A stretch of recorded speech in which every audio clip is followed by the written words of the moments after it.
Nós temos aqui uma pequena revisão do que nós já vimos.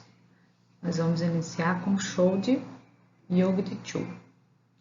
Should e ought to possuem basicamente o mesmo sentido, sendo que ought to ele é mais formal. Ambos expressam conselho, obrigação, dever, uma probabilidade, uma lembrança de um dever no presente e no futuro, ok? Vamos ver alguns exemplos. You should ou you ought to carry some cash. Traduzindo, você deveria andar com algum dinheiro. Então, aqui está dando um conselho. Então, posso usar should ou ought to. Outro exemplo. Angela should ou ought to be more careful. Então, Angela deveria ser mais cuidadosa. E temos também we should ou we ought to give her a present. Nós devemos ou deveríamos dar um presente a ela. Próximo nós temos had better. Had better significa é melhor. Também é um conselho, mas geralmente é um pouco mais forte. Quer dizer que é uma consequência negativa se você ignorar esse conselho, ok? Refere-se a um futuro imediato, mais urgente do que deveria ou deveria, né? Então, a gente tem alguns exemplos, ok? You had better turn that music down before our presents get angry. É melhor você abaixar o volume antes que seus pais fiquem com raiva. Então, a gente tem esse exemplo aí. Temos um outro exemplo. We had better go now. É melhor irmos agora. Temos também can e may. Então, as palavras can e may têm, em geral, o mesmo significado. Poder. Então, significam todas duas poder. São palavras para indicar a possibilidade de alguém fazer algo ou de algo acontecer ou permissão. Porém, can também tem um sentido de capacidade física ou mental. Então, vamos lá. Can e may têm as mesmas indicações, possibilidade e permissão. Porém, can também pode ser capacidade física ou mental. Então, toda vez que eu for indicar uma capacidade física ou mental, eu posso usar só can. Possibilidade e permissão, posso usar, né? Can ou may, ok?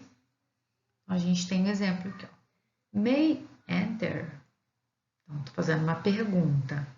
É uma permissão. Então, posso entrar? Então, eu posso usar tanto can, tanto may, porque os dois estão dando permissão. Can enter. Então, permissão. Agora aqui, ó. I can swim. I can swim é uma capacidade física. Eu posso nadar.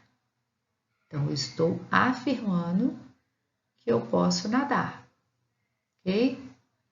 Então, aqui não é permissão e nem é uma possibilidade. Por isso, só pode ser can. Nós temos agora o past perfect.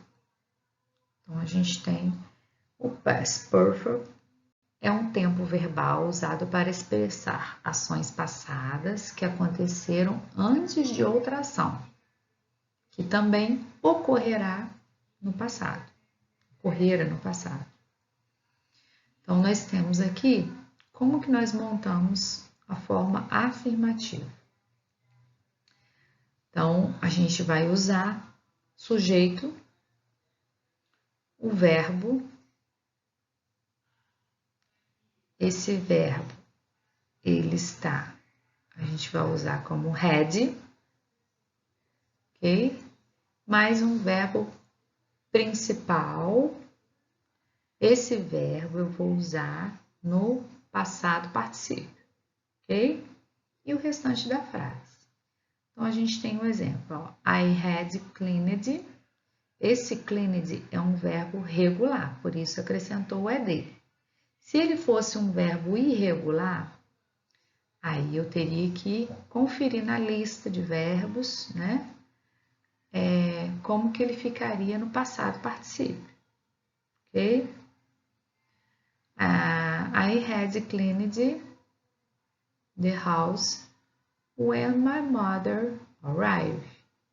Eu tinha limpado a casa quando minha mãe chegou. Então, é uma ação que é passada, que aconteceram outra antes dessa ação, ok? Outro exemplo. She had left by the time he arrived. Então, é um verbo, aqui ele já é um left, é um verbo irregular, ok? Então, a gente viu, traduzindo, ela tinha acabado de sair quando ele chegou. Então, é a forma afirmativa.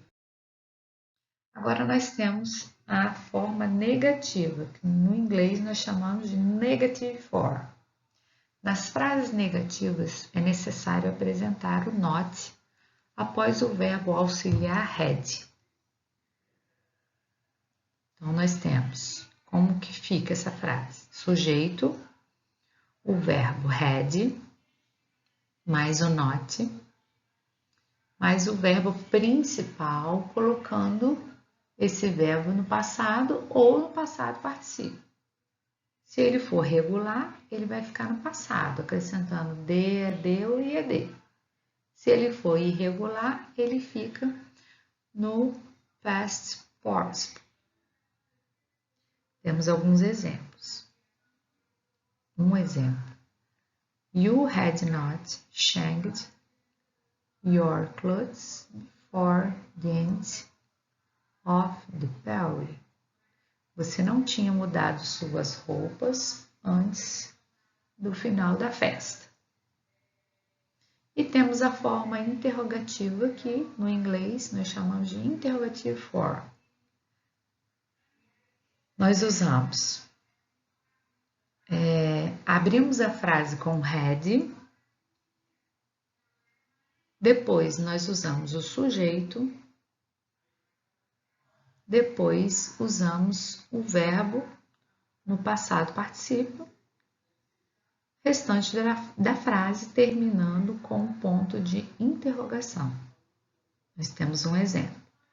Had you changed your clothes before the end of the party? Fiz uma pergunta. Você tinha mudado suas roupas antes do fim da festa? Então, essa é a nossa matéria para vocês, bem resumidinho. Bye, bye!